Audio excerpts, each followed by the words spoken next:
German sniper laughed when I picked up the rifle. He had no idea I was about to take a shot that would save a life 3 miles away. I'm 72 years old. My hands shake when I pour my morning coffee. Most mornings I forget where I put my reading glasses. So when I walked into that shooting range for the first time in 3 years, I didn't expect respect, but I also didn't expect mockery. The young man's name was Marcus Weber. He stood there in his tactical gear, surrounded by his crew, all of them half my age and twice as confident. When I reached for the rifle on the rack, he actually laughed out loud. "Hey, old-timer," he called out, his German accent thick with arrogance. "You sure you can even lift that thing?" His friend snickered. The entire range went quiet. Everyone was watching, waiting to see if the old man would back down. I didn't say a word. I just gripped the rifle and felt the weight of it. Familiar, comfortable, like shaking hands with an old friend I'd tried to forget. But when Delta Force walked through that door, everything changed. 3 years ago, my wife Sarah died in her sleep. Heart attack, quick and painless, the doctor said. Like that was supposed to make it better. Before she passed, she made me promise something. "Frank," she'd whispered, holding my hand in that hospital bed during her final checkup. "When I'm gone, don't you dare lock yourself away. Get back out there. Go to the range. Do what you love." I'd promised. Of course I'd promised. But promises are easy to make when the person you love is still breathing. For 3 years I kept away, couldn't bring myself to touch a rifle. Every gun in my safe reminded me of who I used to be, and I wasn't sure that man existed anymore. But last Tuesday I woke up and heard her voice clear as day in my head. "You promised, Frank." So I drove to Jimmy's range. Jimmy Paulson and I went back 30 years. He was one of the few people who knew what I'd done before retirement, what I'd been. "Frank Morrison," Jimmy said when I walked through the door, his weathered face breaking into a genuine smile. "Thought you'd forgotten about us." "Been a while," I admitted. "Sarah would be happy you're here." I nodded. Couldn't trust my voice right then. That's when Marcus Weber strutted over. Mid-30s, athletic build, designer sunglasses pushed up on his head even though we were indoors. He'd been showing off at the 500-yard range, and from what I could see, he was decent. Not great, decent. "Jimmy, who's the fossil?" Marcus asked, loud enough for everyone to hear. "Show some respect," Jimmy said quietly. "For what? Being old?" Marcus laughed, and his crew laughed with him. "Look at him. Probably can't even see the target, let alone hit it."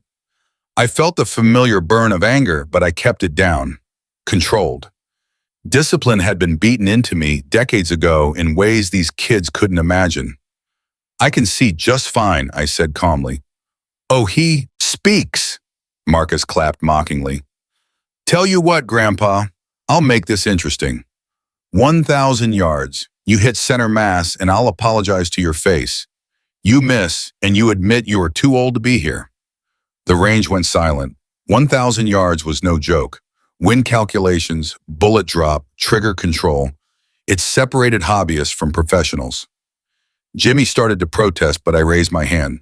"I'll take that bet," I said. Sarah's voice echoed in my head again, not telling me to prove anything, just reminding me who I was, who I'd always been. Marcus smirked. "This is going to be embarrassing for you, old man." A crowd gathered as Jimmy set up the 1,000-yard target. I selected a rifle from the rack, checked the scope, felt the balance. Muscle memory kicked in like I'd never left. My hand steadied.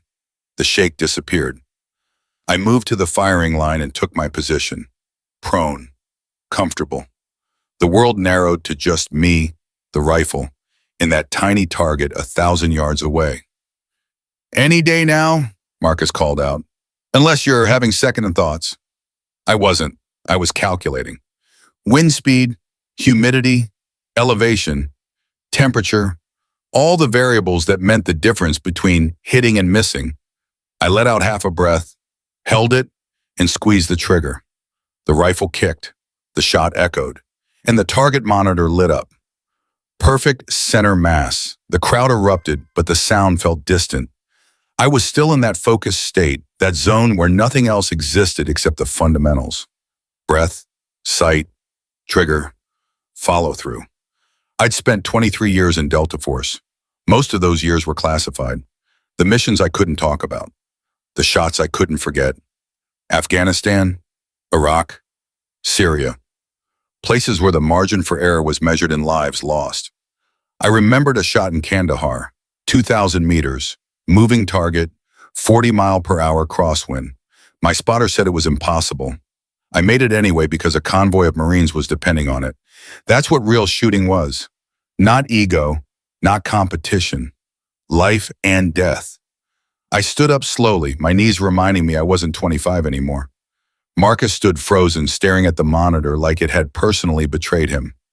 Bullseye, each eye, Jimmy announced, unable to hide his grin. Dead center. Luck, Marcus finally said, but his voice had lost its edge.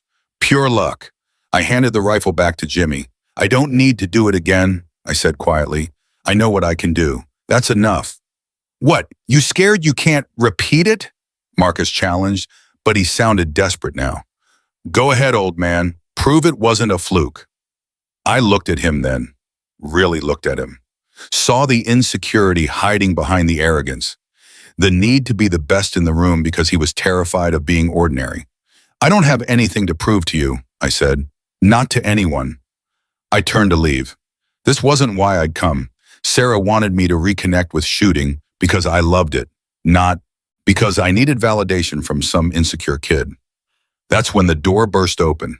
The woman who entered wore the uniform of a full-bird colonel, United States Army. Behind her came 6 operators in full tactical gear, Delta Force, or I recognized the insignia, the way they moved, the controlled alertness in their eyes. I recognized them because I used to be them. Frank Morrison, the colonel said. It wasn't a question. Colonel, I replied, standing straighter. Colonel Sarah Chen, we need you, right now. The range had gone completely silent. Marcus looked confused. Jimmy looked worried. The Delta operators looked grim. Ma'am, I've been retired for 15 years, I said carefully. I know. I also know you just made a perfect shot at 1,000 yards with 0 warm-up. She glanced at the monitor, then back at me. We have a situation. Private First Class Danny Miller has been taken hostage by an armed extremist. The hostage taker is demanding a helicopter and safe passage. We can't give him either. My stomach dropped. Where? 3 miles from here. Rooftop of an abandoned warehouse. The hostage taker has Miller on his knees with a gun to his head. We have a clear line of sight from a building nearby, but it's a difficult shot. High wind, elevated position, limited time window. You have snipers, I said. Our best sniper is 2 hours away. Miller doesn't have 2 hours. The hostage taker is getting agitated. We need someone who can make an impossible shot under pressure. She paused. Jimmy told me you were here. He called me the moment you walked in. Said if anyone could help, it was you. I looked at Jimmy. He nodded apologetically. Had to, Frank. That kid's life is on the line. 3 miles, high wind, a young soldier's life hanging in the balance. I thought about Sarah, about the promise I'd made, about coming back to the range, not to relive glory days, but to remember who I was. This was who I was. I'll need 5 minutes to assess the situation, I said. You'll have it, Colonel Chen replied. Let's move. As we headed for the door, I heard Marcus's voice behind me, small and uncertain now. Who the hell is he? Jimmy's response was quiet but clear. Someone you should have shown respect to from the start. The ride took 4 minutes. Colonel Chen briefed me in the vehicle while her team drove with controlled urgency through city traffic. Private Miller, 22 years old, 6 months in service, she said, pulling up photos on a tablet. The hostage taker is Randall Pike, former military, dishonorably discharged, mental health issues. He ambushed Miller during a routine supply run. Pike is armed with a Glock 17, and he's serious about using it. The photo showed a young kid in uniform, fresh face, probably still believed the world was mostly good. That belief was being tested right now in the worst possible way. Wind conditions? I asked. 15 miles per hour, east to west, gusting up to 20. Distance to target? 4,700 yards, roughly 2.67 miles. I felt my chest tighten. That was farther than any shot I'd taken in active duty. The world record was around 4,800 yards. and that was under controlled conditions. What's the shot window? Pike has given us 30 minutes, 17 minutes left now. If we don't comply, he says he'll execute Miller on camera. We arrived at a commercial building, 8 stories. The Delta team moved with practiced efficiency, clearing a path to the roof. Someone handed me a rifle. Military grade, accurate, reliable. I moved to the edge and looked through the scope. There, on the rooftop across the industrial district, 2 figures. Miller on his knees, hands zip-tied behind his back. Pike standing behind him, gun pressed to the back of Miller's head. Pike was shouting something, probably making demands into a phone. Radio contact, I asked. We have a negotiator on the line with him. She's trying to keep him talking. I settled into position, set up the bipod, adjusted for elevation. The wind was the biggest problem. At this distance, a slight miscalculation meant missing by feet, not inches. I pulled out my rangefinder, confirmed the distance, 4,712 yards. 1 shot. That's all I'd get. The moment Pike saw muzzle flash or heard the report, he'd either run or kill Miller. There wouldn't be a second chance.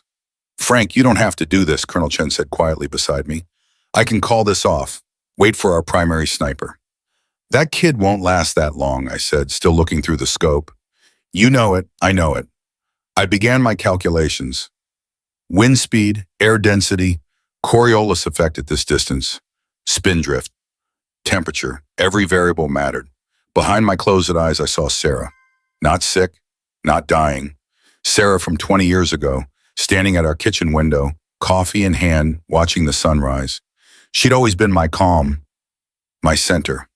Breathe, Frank, I heard her voice say. You've got this. I opened my eyes, focused. Pike was getting agitated, waving the gun, shouting louder. Miller's head was down, probably praying. Frank, Pike just threatened to shoot in the 60 seconds, Colonel Chen said, her voice tight. He's done talking. I watched Pike's pattern. He moved, gestured, moved again. I needed him still for just 2 seconds. That's all. My heart rate slowed. 20 years of training took over. I wasn't 72 anymore. I wasn't a widower missing his wife. I was Staff Sergeant Frank Morrison, Delta Force, and I had a job to do. Pike stopped moving. 2 seconds.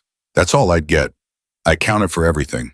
The wind, the distance, the curvature of the Earth at this range, the spin of the planet beneath the bullet's flight path. I let out half a breath. The world went silent. No traffic, no wind, no voice in my head. Just the target, just the shot. Squeeze the trigger. The rifle kicked.